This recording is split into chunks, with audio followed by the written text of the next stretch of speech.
Assalamualaikum warahmatullahi wabarakatuh. Perkenalkan, nama saya Anis Kofatur Rahmah dengan NIM 201050020. Saya di sini ingin membuat video edukasi tentang vaksinasi COVID-19 menurut hadis.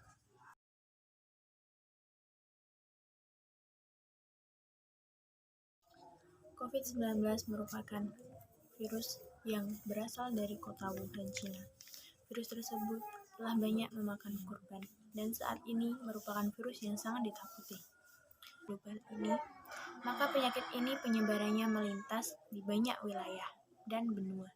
Globalisasi dengan dunia tanpa batas atau disebut dengan kota buana atau global community, di mana sudah tidak ada sekat antara benua satu dengan benua lainnya yang mengakibatkan manusia dapat dengan mudah leluasa lalu lalang dan hilir mudik kemanapun mereka mau melalui jasa transformasi dan informasi yang begitu mudah. Dunia kemudian menjadi tidak luas lagi. Pergaulan etnis dan etnik, bahkan perkawinan silang antara etnis yang terjadi. Tentu dampak yang ditinggalkan tidak sedikit, baik positif maupun negatif. Penularan penyakit dan virus pun mudah menjangkit luas ke seluruh lapisan seluas pergaulan diri sendiri. Maka ketika dinyatakan ada COVID-19 yang melanda warga Cina, khususnya di Wuhan, sontak seluruh dunia panik, resah dan kebingungan. Saat ini seluruh umat manusia benar-benar dihadapkan pada masalah mondial dan ini pula yang disebut dengan era disruption atau global disruption. Gangguan kepanikan dan ketika menentukan hidup akibat COVID-19 yang tidak mengglobal ini. Dengan demikian, pemerintah tidak tinggal diam dengan apa yang telah terjadi di dunia ini. Kemudian pemerintah berupaya untuk mencari obat agar penyebaran COVID-19 segera tertuntaskan. Pada saat ini, pada tahun 2021 ini, pemerintah telah mengeluarkan vaksin COVID-19. Dari vaksinasi COVID-19, Islam juga memiliki pandangan tentang vaksinasi COVID-19. Islam memandang kesehatan rohani dan jasmani sangat penting. Bahkan, banyak ayat Al-Quran yang membahas tentang kesehatan dan pengobatan. Adapun vaksinasi merupakan bentuk ikhtiar untuk mencapai kesempatan untuk sembuh dan mencegah dari tertular penyakit. Sementara itu, Rasulullah SAW pun mengajarkan untuk umatnya berobat ketika terkena sakit atau terkena penyakit. Ada beberapa hadis yang menjelaskan tentang kesehatan.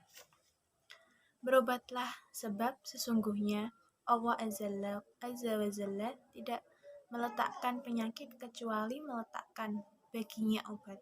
Kecuali satu penyakit yang tidak ada obatnya, yaitu usia tua. Hadis riwayat Abu Daud. Setiap penyakit ada obatnya, apapun dapat ada obatnya. Apapun obat itu tepat untuk suatu penyakit. Penyakit itu akan sembuh dengan izin Allah Azza wa Jalla. Hadis riwayat Muslim.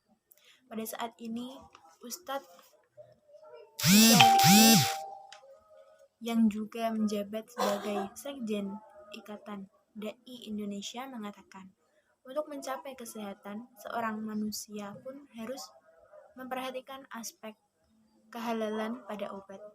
Semaksimal mungkin gunakan obat yang jenis kehalalannya memiliki jelas kehalalannya. Hal itu disampaikan oleh beliau dengan landasan dalam Al-Quran surah Al-Baqarah ayat 172 sampai 173. Untuk mencapai kehalalan dan kebaikan dari suatu obat, harus dipastikan bahwa obat itu aman dan teruji dari berbagai sisi serta tidak membahayakan diri sendiri maupun orang lain. Menjadi penting bahwa vaksin COVID-19 jenis apapun harus melalui uji klinis terlebih dahulu untuk memastikan keamanan dan kekhasiatan sehingga tercapai syarat kebaikan vaksin. Dilakukan kajian kehalalan untuk memastikan kehalalannya. Jadi, vaksinasi pada saat ini dibolehkan oleh para ulama. Karena vaksinasi merupakan bentuk ikhtiar dari umat manusia agar terhindar dari suatu penyakit atau wabah. Dan mari setelah diberikan oleh pemerintah kepada masyarakat, merupakan vaksinasi yang telah diuji oleh pemerintah, baik kehalalannya. Vaksinasi yang diberikan oleh pemerintah telah teruji klinis, baik dari segi kehalalan, dari segi kekhasiatan, dari manfaat, dan mudaratnya. Cukup sekian dari saya, kurang dan lebihnya mohon maaf. Wabillahi taufiq wal hidayah, waridho wal inayah.